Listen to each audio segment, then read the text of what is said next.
Israel और Iran के बीच आज 26 अक्टूबर से आधिकारिक जंग का ऐलान हो चुका है। पहली बार इजराइल ने ईरान पर किसी एक्शन को स्वीकार किया है और ईरान ने भी इजराइल हमले में नुकसान होने की बात कबूल कर ली है। इजराइल ने ईरान पर शनिवार को सटीक हमले किए हैं, जिनमें तेहरान और दूसरे सैन्य ठिकानों को निशाना बनाया गया है। इजरायली सेना का कहना है कि ये हमला अपने मकसद में सफल रहा और उन्होंने ईरान को आगाह किया है कि किसी भी पलटवार का जवाब बेहद कड़ा होगा। हालांकि इजरायली हमले के बाद ईरान ने शांत प्रतिक्रिया दी है। इसकी एयर डिफेंस फोर्स ने सिर्फ एक संतुलित बयान दिया, जो पिछले बार के कई आक्रामक प्रतिक्रियाओं से काफी अलग था। इस बदलाव की वजह से ये माना जा रहा है कि ईरान इस बार सावधानी से रणनीति बना रहा है या उसने फिलहाल सीधे टकराव से बचने का निर्णय लिया है। मगर ये भी ध्यान देने वाली बात है कि इजराइल को लेकर ईरान की चुप्पी को लंबे समय तक नजरअंदाज करना मुश्किल हो सकता है। क्या है इजराइल का मकसद? इजराइल का मकसद साफ तौर पर ईरान के सैन्य और राजनीतिक ढांचे को कमजोर करना है। इजरायली प्रधानमंत्री बेंजामिन नेतन्याहू पहले ही ये कह चुके हैं कि उनका लक्ष्य ईरान के शासन में बदलाव करना है। इजरायली रक्षा मंत्री योव गैलेंट ने भी इस अभियान को अस्तित्व की लड़ाई करार दिया।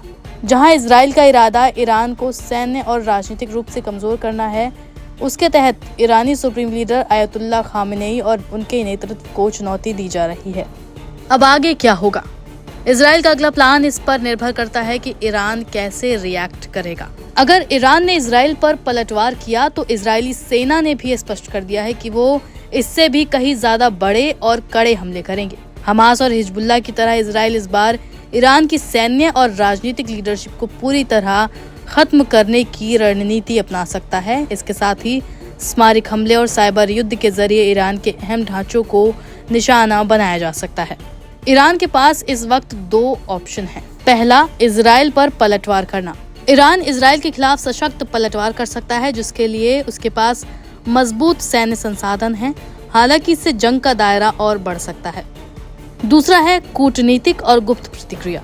अगर ईरान खुलेआम हमला नहीं करना चाहता तो वो गुप्त रूप से हमले या कूटनीतिक उपायों का सहारा ले सकता है। ये इजराइल के अंदरूनी विरोधियों और अंतर्राष्ट्रीय समुदाय के माध्यम से दबाव बढ़ाने की कोशिश भी कर सकता है। सुप्रीम लीडर को लेना है बड़ा फैसला। पिछले 4 दशक से ईरान के केंद्र में वहां के supreme leader Ayatollah Ali Khamenei हैं।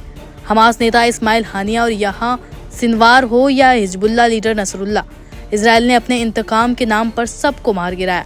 अब इजराइल के टारगेट पर सुप्रीम लीडर आयतुल्लाह खामेनेई हैं। इजराइल स्पष्ट कर चुका है कि वो तब तक नहीं रुकेगा जब तक ईरान के वर्तमान शासन को हटा नहीं देता। ईरान इस बात को बखूबी समझ रहा है और अपनी सुरक्षा के लिए हर तरह के विकल्पों पर विचार कर रहा है।